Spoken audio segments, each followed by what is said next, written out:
നമസ്കാരം. പശ്ചിമേഷ്യയിൽ സമാധാനം പുനഃസ്ഥാപിക്കുന്നതിനുള്ള നിർണായകമായ നയതന്ത്ര നീക്കങ്ങൾക്കിടെ ഇറാനിൽ നിന്നും ഔദ്യോഗികമായ സമാധാന കരാർ നിർദ്ദേശം ഇന്ന് രാത്രിയോടെ പ്രതീക്ഷിക്കുന്നുവെന്ന് American president Donald Trump. Hormuz കടലിടുക്ക് തുറക്കുന്നതുമായി ബന്ധപ്പെട്ട ചർച്ചകൾ പുരോഗമിക്കവെയാണ് ഇറാൻ തങ്ങളുടെ നിലപാട് വ്യക്തമാക്കുമെന്ന് വൈറ്റ് ഹൌസ് വ്യക്തമാക്കുന്നത്. എന്നാൽ നയതന്ത്ര ചർച്ചകൾ ഒരു വശത്ത് നടക്കുമ്പോൾ തന്നെ ഇറാന്റെ ആയുധ ഇടപാടുകാർക്കുമേൽ അതിശക്തമായ ഉപരോധങ്ങൾ ഏർപ്പെടുത്തിക്കൊണ്ട് സാമ്പത്തിക രോഷം എന്നറിയപ്പെടുന്ന കടുത്ത സമ്മർദ്ദ തന്ത്രം അമേരിക്ക ഊർജിതമാക്കിയിരിക്കുകയാണ്. ഇറാന്റെ ഡ്രോൺ, ബാലിസ്റ്റിക് മിസൈൽ നിർമ്മാണത്തിന് സഹായിക്കുന്ന വിദേശ കമ്പനികൾക്ക് നേരെയാണ് ട്രഷറി വകുപ്പിന്റെ പുതിയ നടപടി. ഇറാൻ ആയുധങ്ങൾ എത്തിക്കാൻ, അതായത് ഇറാന് വേണ്ടി ആയുധങ്ങൾ എത്തിക്കാൻ സഹായിക്കുന്ന 10ഓളം വിദേശ വിതരണക്കാർക്കെതിരെയാണ് അമേരിക്കൻ ട്രഷറി വകുപ്പിന്റെ office of foreign assistant control പുതിയ ഉപരോധം പ്രഖ്യാപിച്ചത്. ചൈനയിലെ യുഷിദ, ഷാങ്ഹായ് ഇന്റർനാഷണൽ ട്രേഡ്, ദുബായിലെ എലൈറ്റ് എനർജി, ഹോങ്കോങ്ങിലെ ഹെൻസിക് ഇൻഡസ്ട്രീസ് എന്നിവ ഉൾപ്പെടെ ബെലാറസിലെ ചില സ്ഥാപനങ്ങൾക്കും കരിമ്പട്ടികയിൽ ഇടം പിടിച്ചിട്ടുണ്ട്. അതായത് ഈ സ്ഥാപനങ്ങളുടെ പേരുകൾ കരിമ്പട്ടികയിൽ ഇടം നേടിയിട്ടുണ്ട്. ഇറാന്റെ സൈനിക ശേഷിയെ തുണയ്ക്കുന്ന എല്ലാ വിദേശ ബന്ധങ്ങളെയും തകർക്കുമെന്നാണ് അമേരിക്കൻ സൈന്യത്തിന് ഭീഷണിയാകുന്നവർക്ക് വിട്ടുവീഴ്ച ഉണ്ടാകില്ല എന്നാണ് ട്രഷറി സെക്രട്ടറി സ്കോട്ട് ബെൻസൺ വ്യക്തമാക്കി. മുങ്ങുന്ന കപ്പലിലെ എലികളെ പോലെയാണ് ഇറാന്റെ അവശേഷിക്കുന്ന സൈനിക നേതൃത്വം എന്നാണ് അദ്ദേഹത്തിന്റെ പരിഹാസം.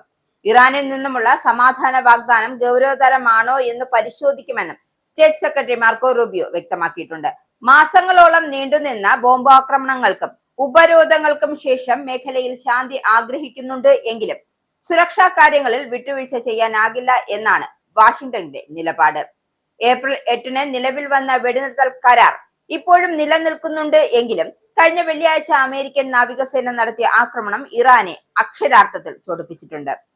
ഒമാൻ ഉൾക്കടലിൽ ഉപരോധം ലംഘിച്ച് നീങ്ങിയ 2 ഇറാൻ എണ്ണക്കപ്പലുകളെ അമേരിക്കൻ പോർ വിമാനങ്ങൾ ആക്രമിച്ച് തകർത്തെറിഞ്ഞിരുന്നു.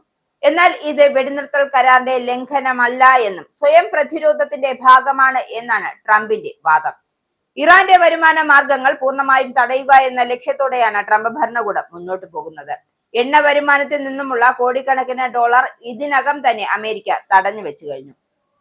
കൂടാതെ ഇറാൻ ഭരണകൂടവുമായി ബന്ധപ്പെട്ട ക്രിപ്റ്റോ കറൻസി ശൃംഖലകളും ഷാഡോ ബാങ്കിംഗ് സംവിധാനങ്ങളും ട്രഷറി വകുപ്പ് നിരീക്ഷണത്തിലാക്കി. അമേരിക്കൻ നിയന്ത്രണത്തിലുള്ള എല്ലാ സ്വത്തുവകകളും മരവിപ്പിക്കുവാനും പുതിയ ഉപരോധത്തിന്റെ നിർദ്ദേശമുണ്ട്. സാമ്പത്തികമായും സൈനികമായും ഇറാനെ ഒറ്റപ്പെടുത്തുന്നതിലൂടെ മാത്രമേ അവരെ ചർച്ചാ മേശയിലേക്ക് കൊണ്ടുവരാനാകൂ എന്നാണ് ട്രംപിന്റെ നിരീക്ഷണം. എന്തായാലും പ്രതിരോധ സെക്രട്ടറി പീറ്റർ ഗെയ്സർ കഴിഞ്ഞ മാസമാണ് ഓപ്പറേഷൻ എപിക് ഫ്യൂറി എന്ന സൈനിക നീക്കത്തോടൊപ്പം എക്കണോമിക് ഫ്യൂറി എന്ന സാമ്പത്തിക ഉപരോധവും പ്രഖ്യാപിച്ചത്.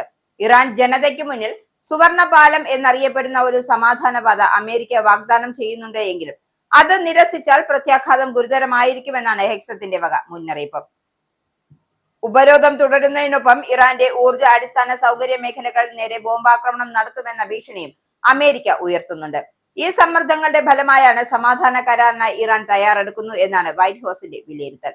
മെയ് 8 നടന്ന ആക്രമണത്തിൽ ഇറാന്റെ സീസ്റ്റാർ 3, 7 എന്നീ ടാങ്കറുകൾക്കാണ് കേടുപാടുകൾ സംഭവിച്ചത്.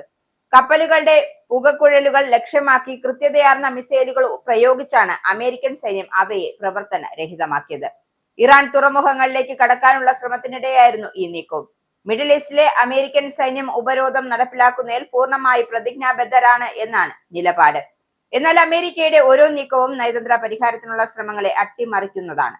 ഇക്കാര്യം വിദേശകാര്യമന്ത്രി, അതായത് ഇറാൻ വിദേശകാര്യമന്ത്രി വ്യക്തമാക്കുന്നുണ്ട്. എന്തായാലും ഇറാന്റെ ആണവ പദ്ധതികളെ സംബന്ധിച്ച ചർച്ചകൾ ആരംഭിക്കുന്നതിന് മുമ്പ് തന്നെ യുദ്ധം പൂർണ്ണമായും അവസാനിപ്പിക്കാനാണ് വാഷിംഗ്ടൺ ആഗ്രഹിക്കുന്നത്. ഇതിനായുള്ള നിർദ്ദേശം അമേരിക്ക ഇതിനോടകം തന്നെ ഇറാനെ അറിയിച്ചിട്ടുണ്ട്.